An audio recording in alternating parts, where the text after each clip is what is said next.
adi po ana katiripunan nin uno man ang mga bagay na pinaglalang niya na usad na komunidad na nagipakita niya na sa kanyang identidad, sa kanilang tibay, sa kanilang ustik, napapakita niya ding mga heritage na adi sa kanyang kultura niya nasad na komunidad, kasaysayan, etc. Meaning, dawa uno po adi na agko mabugat o ararom na pagpapabisto sa king unuman ana usad na komunidad. Ana heritage po minsan pwede po iyang ipinasa alin sa arayo ng panahon na maintain hanggang ngayon o ginibo po iya recently pero napapakita po niya din yung mga gawi-gawi o mga gibo niadtong panahon hasta ngayon na presente. So, kung kumbaga, ana heritage po, kadakong bagay iya sa sad na komunidad dahil amo po adi ay nausad na marka o manifestasyon king gauno ka ustik o gauno ka uyay ay nausad na susyudad.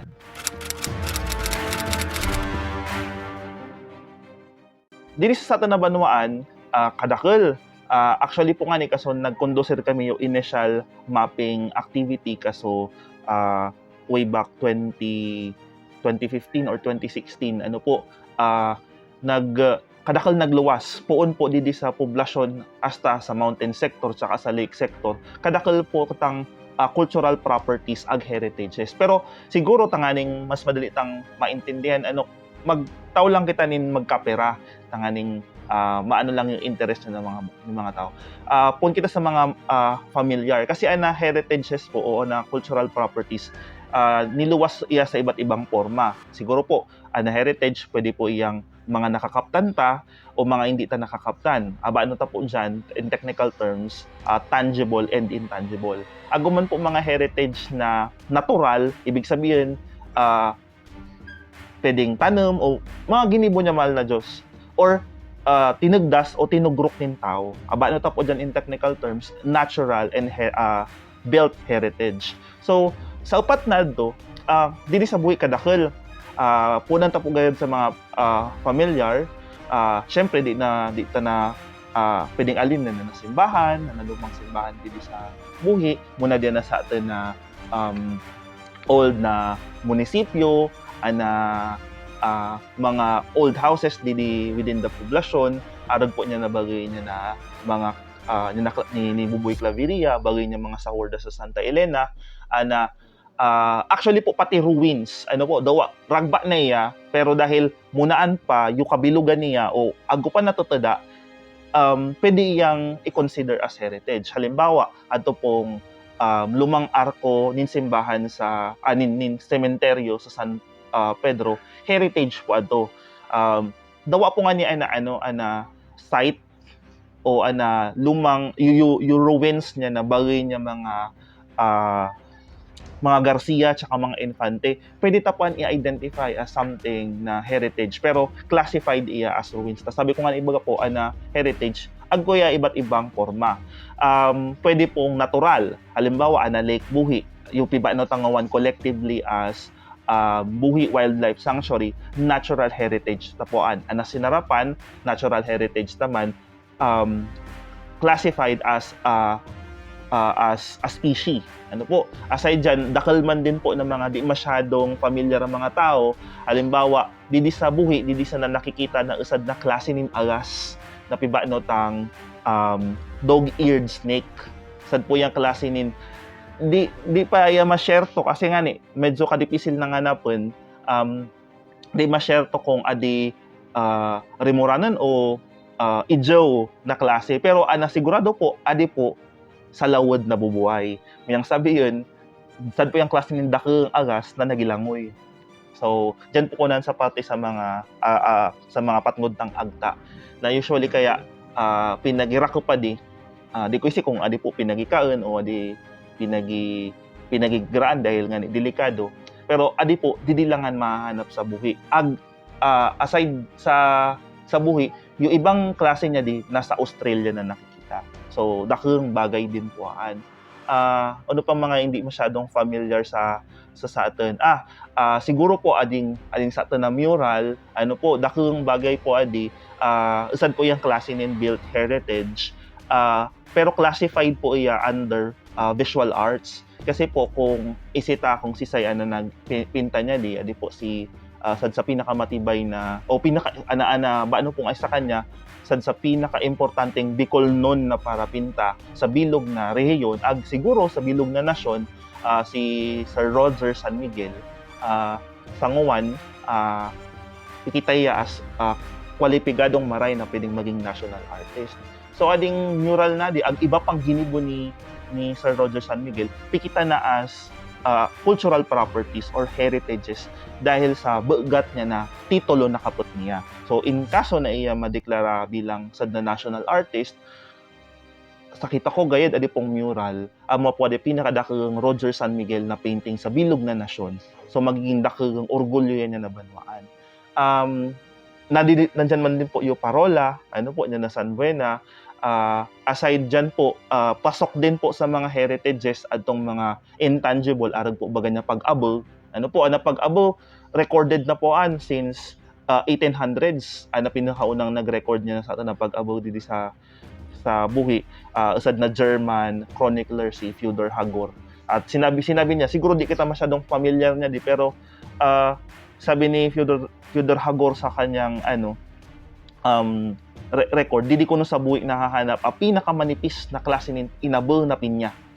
So kita ngawan na pagkakaisita sa inabol piabaw nila yung mga collar niya to pala na panahon buhi bistado sa pag-abunin pinya na di ko lang po isig naabutan pa po ninyo. Ako di ko na po naabutan. Nandyan din po ang mga debosyon, mga panuga, alimbawa atanggal, sad po iyang intangible property, di ta po yung nakaptan. Pero presente po didi sa record po niya na National Commission for Culture and the Arts, agkulang po tulong intangible property na recorded under sa Bicol. Uno po natanggal, debosyon o panuga niya na mga sayos. So Peña Francia Festival. Yung duwa, recorded under sa atin. So dakang orgulyo di tan isik kadaklan itan isina kita palan recorded na sa NCCA dahil sa tanggal sa mga sayos.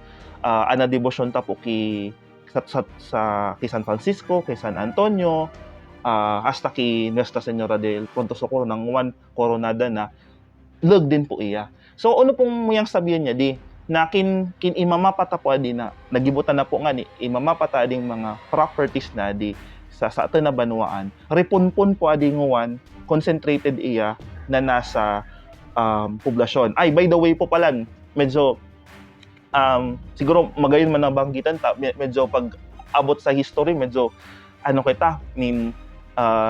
medyo di ta masyado easy na mga history manangad sa buhi. Minsan isita sana manangad sa pag-abot yung mga Espanyol, patapos niyan wala na masyado.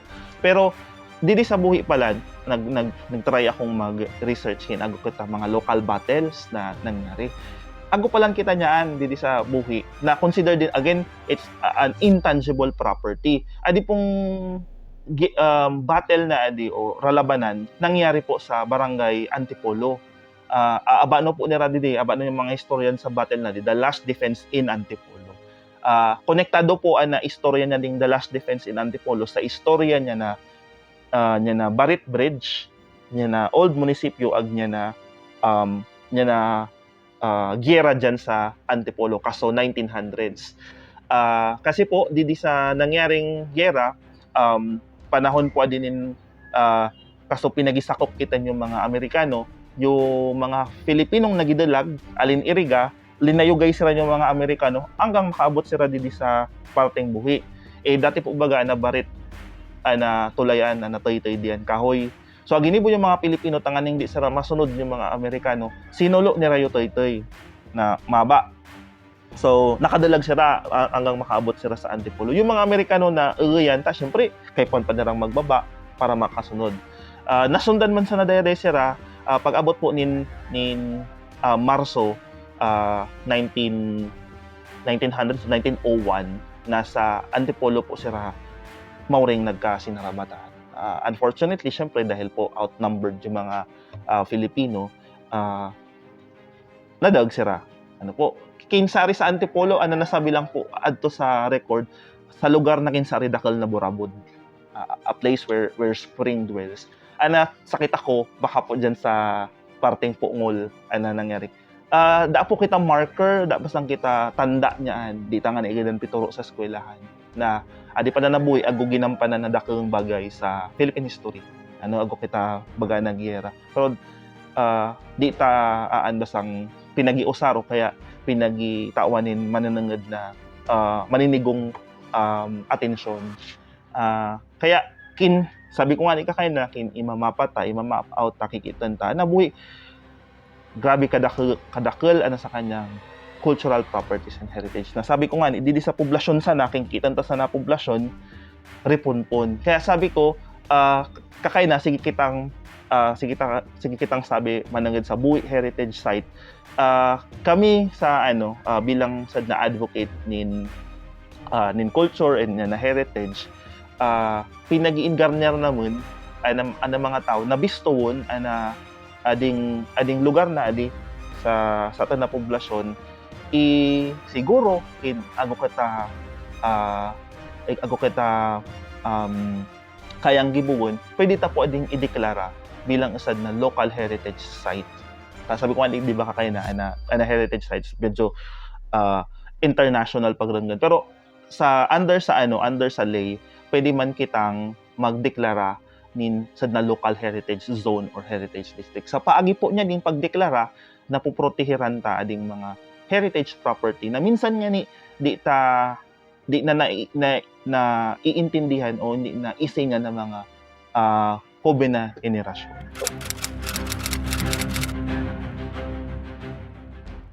Kakay nakadakal tang pinagsabi ng mga classifications and all, adi kaya kumbaga ading pagtaon nin atensyon o pagmangno sa heritage talagang institutional na miyang sabihin legal pagmangno didi dahil ading cultural properties and heritages protektado po adin niya na lay.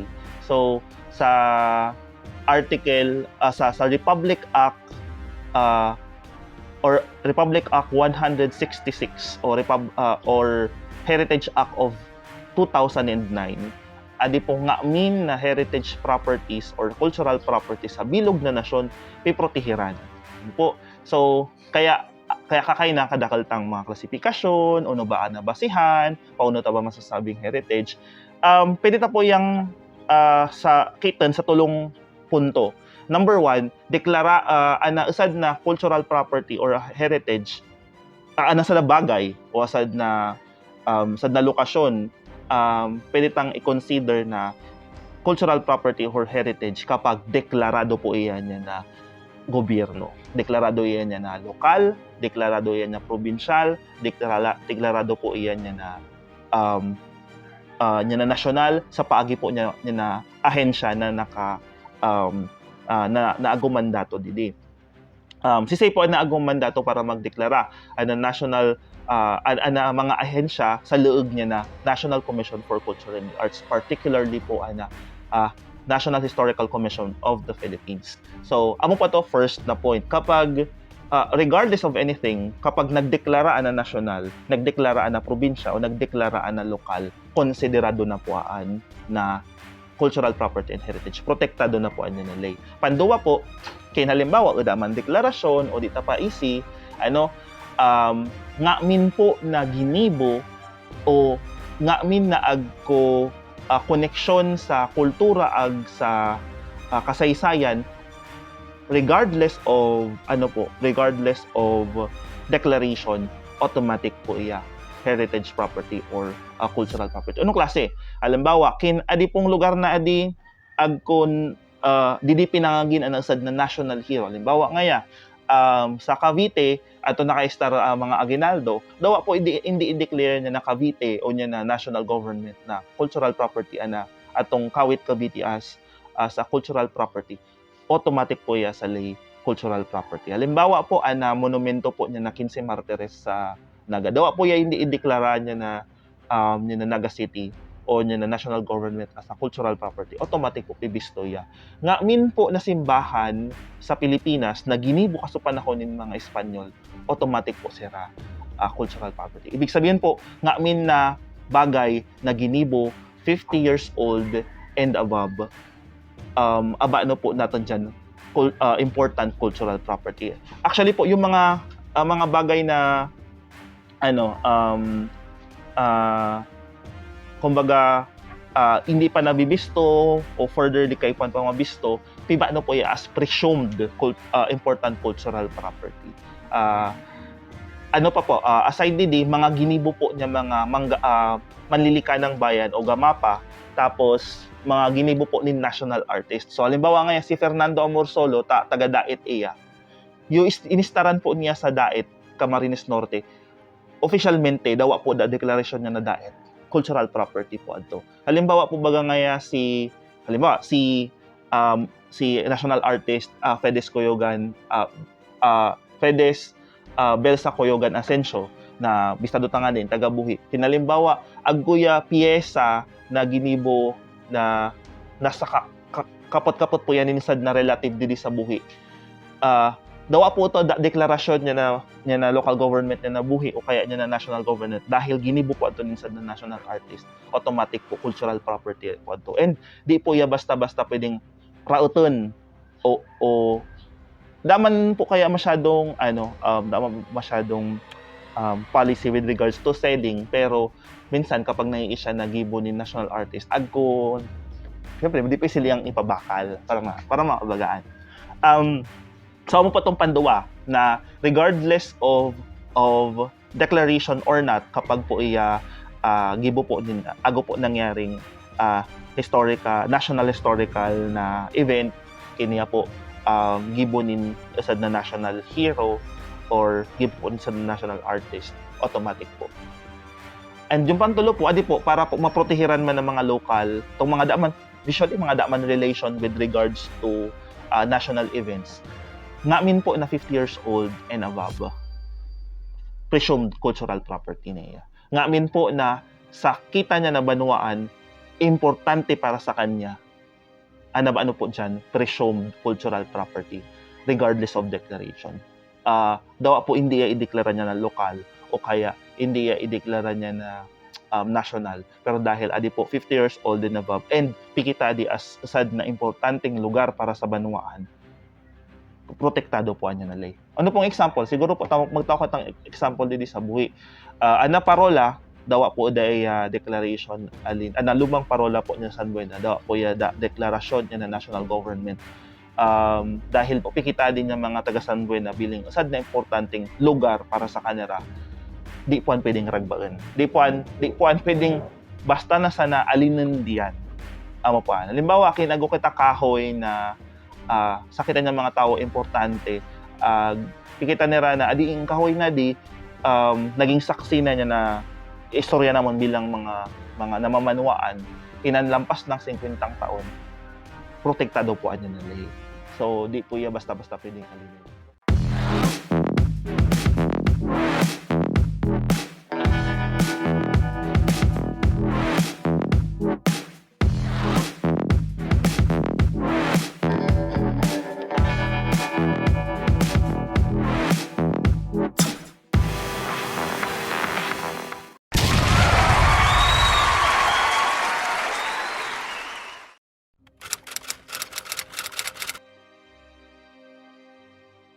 Sabi ko po nga ni adi po pibisto niya na banwaan regardless of declaration, dawa po iya hindi ideklara dahil po anak cry o na call niya ng mga tao is to preserve it, then protektado po iyan niya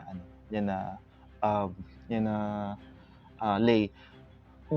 Siguro pa dakang example niya di yung tulay sa Barit, yung Barit Bridge. Da man po yung declaration. Pero dahil po kinitad to niya mga sadlingan syempre sa nasa lagyan niya na zone niya na Iriga, dahil agko grupo nin mga taga Iriga na Ay actually nga wala nago pala dakeng tabang ato na ibang mga taga-buhi. Halimbawa si Sir Nathan Sergio, sila pala nag-asikaso niya to. Dahil pikitado niya tong both towns as an important property regardless of declaration. Naprotehiran nila, di baga po naan. So parang mga bagaan po. Ano ba yun? Agko po. Halimbawa man sana, malimbawa agko po ngaya accidentally ngaya ako nagtubo na plant, tapos yung plant ato lang pala na mahahanap sa banwaan katong ading kahoy di makita sa ibang lugar, di lang at sabi yung mga gurang ay di inyo pag ironon tako ang ngayaan importante nga ring tanong di. So kung halimbawa agbi papatugurok kaya agkukay po na napakarayon sa lugar na to kung ato public space, di pa to pwedeng alinin basta-basta. Kay po mapato na. Syempre, kapo syempre kapag mga bagadi po, mga presumed cultural property, perming agko a burden of pag-prove. So, amo man natong burden niya na mga gustong mag-preserve niya to kay po patunayan with the necessary documents. Dahil talagang aning ko adi importante sa and this is more than the required number of years.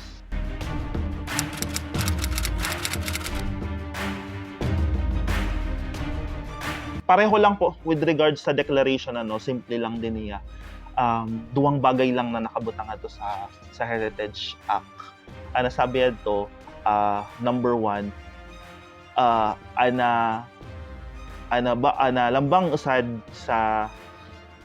lambang usad na mamanwaan man o gobyerno kay puwan na atamanan o preserbaran na ding mga adi pong mga cultural property. Kaya adi pong mga declared, lalo na po yung mga declared na and mga important cultural property kay puhan pong mag-aginin manunungod na maninigong pag-urusip kin agko po kay puhan na development na gibuon. Kin po agko papakarayon kay puhan po na pag-urusipan niya. Po.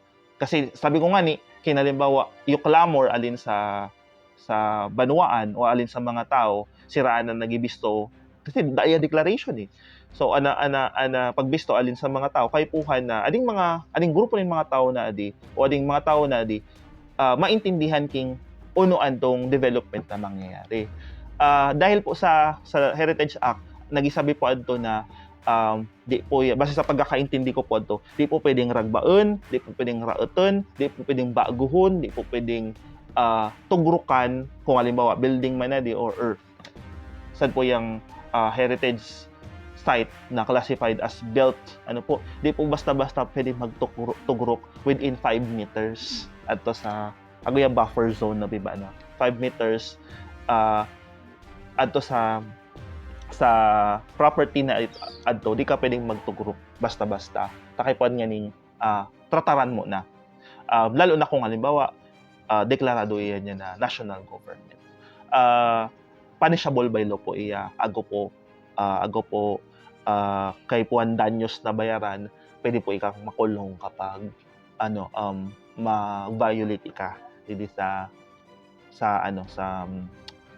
lay na adi. Baga pa di yung kaso niya tong sa Manila, tong sa Rizal Park. Yung buffer zone is 5 meters lang. Pero dahil yung tagtugurok niya tong Torre de Manila na raraot niya yung dakal po kayang consideration, aesthetic integrity, visual integrity, yung mismong physical integrity niya tong lugar, kikitaan. Halimbawa, yung sa Rizal Park, dahil naraot niya yung visual integrity niya tong Rizal Park, ibig sabihin, pag nagipapicturead to, dadatan na kasi agko ibang struktura sa likod, edi sad pa do sa kakaipuan na sad sa mga piprotehiran niya na lay. So, kaya ana lambang heritage site, talagang kaipuan niyang protehiran, preserbaran. Sabi ko nga po, na nasa lay na piprotektahan niya dawa puan karayo mo na diyan o di mo man mararagbaan asad na property pero malilingdan mo o maaalinan mo yan in aesthetic and visual integrity then subject to again the Heritage Act 1. Okay.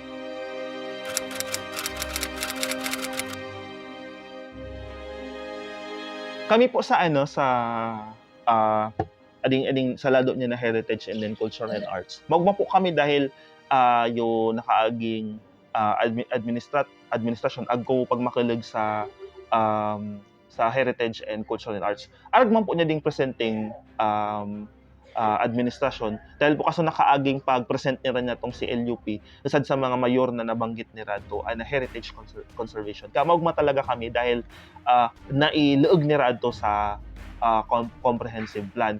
So right now amo pa lang po itong nakita naman o narangag naman with regards to heritage conservation na sira sa tanang lokal na gobyerno. Seryoso sira sa pagmangno, sa pagproteher na di sa atin ng mga heritage property. As to the specifics, di pa po naman siguro eventually i-reveal naman ni Rakim ano yung plano.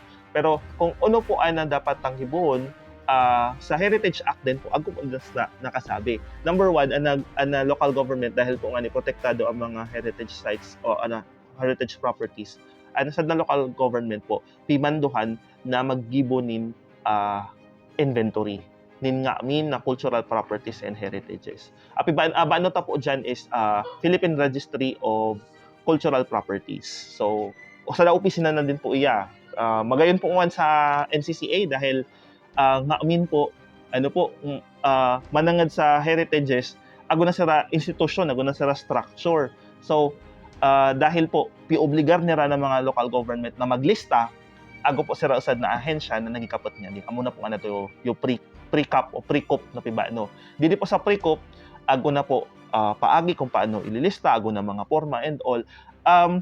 Di lang po ako sigurado pero according po kay Ma'am Ras na sa Broso, ago na po kita 4 po ata or 5 na isubmit sa pre-cup na tinabangan po inamon mapakarayo form. Actually, ni-extend po kami ni-extend kami sa local government. Nakausap ko po si Ma'am Ras, agi opisina po ni Sir Edwin. Sabi ko magtabang kami mag-inventory, magpadagos na tong documentation niya tong mga cultural properties. Dahil po nga ni base to sa unga mo, ano pong bintahin niya di kapag po na mapatanay na isurat na ago na po kita makasag na basihan para mahagibo po nin mga paagi kung paano ya puprotehiran dahil aware na kita. Sa tourism po, ago po kita ba tourism matrix or cultural matrix. Upat po number 1, awareness, appreciation na panduwa. Third po is preservation and then fourth po, utilization. Paano po yan nag-work? Number 1, awareness. Dapat po, anasad na banuwaan o namamanuwaan, aware po iya sa king unong agkuya. Amo na po ato yung inventory. Sa paagi po niya tong inventory, nagkakaago po kita maninigo enough na awareness kung ano ang naagko kita. Pag kita aware na, isita na po kung paano iya i-appreciate. Nato na po kita sa second level. Sa appreciation po, di po nangyayari dahil halimbawa dahil ago na kita information, ago na kita knowledge with regards to heritages, pwede ta nang ituro sa eskwelahan. Pwede ta na yang gamitin sa unuman ng mga activities na ago kita. Pwede ta na iyang i-promote. Na kapag kita po baga kapag isita kung ano ang halaga niya ding sa bagay, madali ta na sa niyang ma-appreciate na ay adi basta-bastang lugar kasi kadako pala na ginibon niya di sa banwa. So na-appreciate ko iya. So kapag na-appreciate na po, kita mismong mga namamanwaan, nakakalag na sa third level, which is preservation. Sa preservation na pong adi, di na po kita nagigibunin mga lakang para protektaran aning mga lugar. So, isita na kung ano adi, na-appreciate ta, kaya kita mismong mga tao, nagigibunan din. So, ay, atamanan tadi kasi, bagaman sa po baga sa debosyon, kaya ng pronto sokoro, nga to, di tayo masyadong easy. Pero kaso, nabantog iya, aware na kita, na-appreciate na kung si saya. And then eventually, kita na mismo mga tao na nagigibunin mga way to preserve it.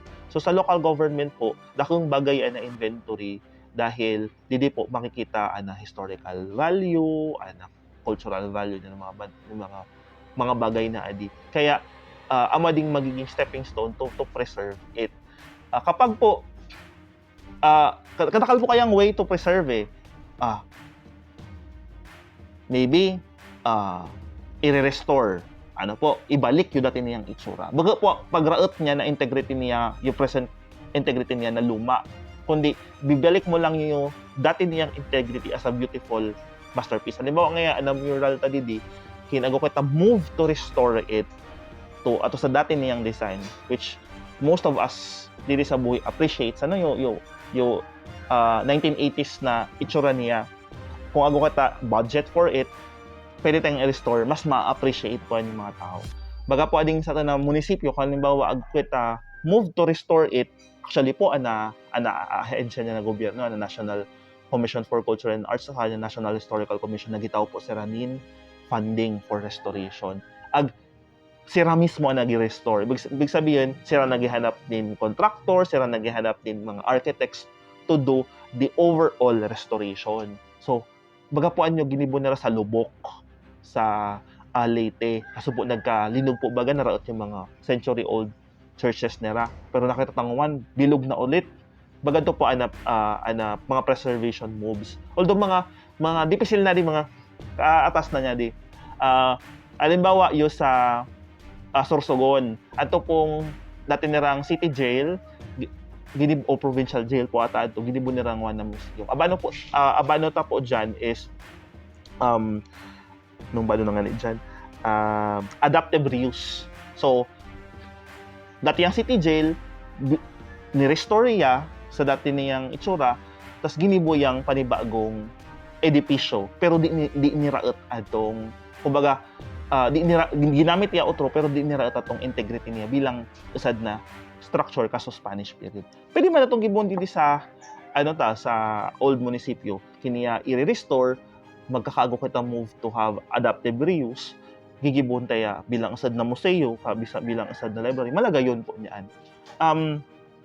Bintahi po iya dahil pag nakalag na po kita sa ikatulong, sa pinaka-last na level niya na tourism matrix o cultural matrix, which is utilization, adi po, magiging kapaki-pakinabang sa ngamin na namamanuan. Taon po, bagali po nangyari sa Sumlang Lake sa Kamalig. Sumlang dati, di man niya masyadong bisto, pero dahil nagibo nirang ma-appreciate, ma-preserve yung lugar, and ma-utilize yung lugar bilang asad na tourism spot. Bistado na, nasa top 10 spots sa bilog na Bicol. So, unong bintahin niya di, natatawan po nin livelihood, natatawan nin economic progress anasad na banwaan. Isipan ninyo, kin ading buhi magkaako nin move to, again, sabi ko nga ikakay na, if we will have a move to declare these heritage properties, ading ripunpun na heritage properties sa sentro, mag-declare kita minasad na heritage zone o local heritage site, and tawan tanin maninigong. Kung mararamdaman ko, si Kagting nagpropose din, o pasado na ata, asad na layman ng sa pagproteher niya mga park, takong bagay po adto. Kasi kapag adi pong mga heritage sites na adi, tinawan tanin maninigong atensyon, na pakarayta po, natawan tanin maninigong budget, eventually, pwede ta po iyang i-utilize bilang asad na tourism spot na pwede kitang mag-conduct nin tours, mag-generate po adin nin livelihood sa lamang usad. Pwedeng kapag dakal lang nagipunta didi dahil didi sa sata na heritage zone, edi mas dakal na business sa magbukas, mas dakal kitang masusuportahan, trabaho po pinagiluwas di. Same lang po adi sa mga other mga cultural areas sa ibang lugar, mabisto mo sana, matawan mo sana nin maninigong pagpapahalaga o atensyon na mga bagay na sa imo man sana amo po na pinaka dakang bagay. na kita bilang usad na banwaan agko pagmakeleg sa atan ng mga heritages, agko kita pagbisto na ding mga bagay na adi importante di para sa akin kin umabot man ang mga susunod na irensya o generation, di niran malilingawan. Ano, na ading mga heritage na adi, parte adi niya sa akin na sa diri. Di ba pag ano sa bagay, pinagkita mo as part of yourself, ikaw mismo pinagialagaan mo. And magayon po adi na dawa po magpabalyo-balyo na kita nin generation, di ya mauuda kasi importante niya sa atin. Buka na lang ya simpleng simbahan, buka na lang ya simpleng munisipyo, di na lang ya simpleng park, kundi parte yan sa imong pagkatao. Na kain halimbawa, agko magunga sa imo, unong agko sa buhi, madali mo masasabi na, ay kami sa buhi, agko baga di. Punti ka didi, magayon didi, mauyay didi. Parang para sa akin po gayud, ato po ko sa pantolo, ato ko ya mas nakikitang magiging bentahe para sa ngamin. Ana simpleng mapag-usad ta anabanwaan dahil bistado ta kung sisay kita tong nagkakaurusad kita dahil ading mga bagay na adi para sa amon importante adi at kaya naman ading putiran usad pong dakeng kagananaan sa banwaan.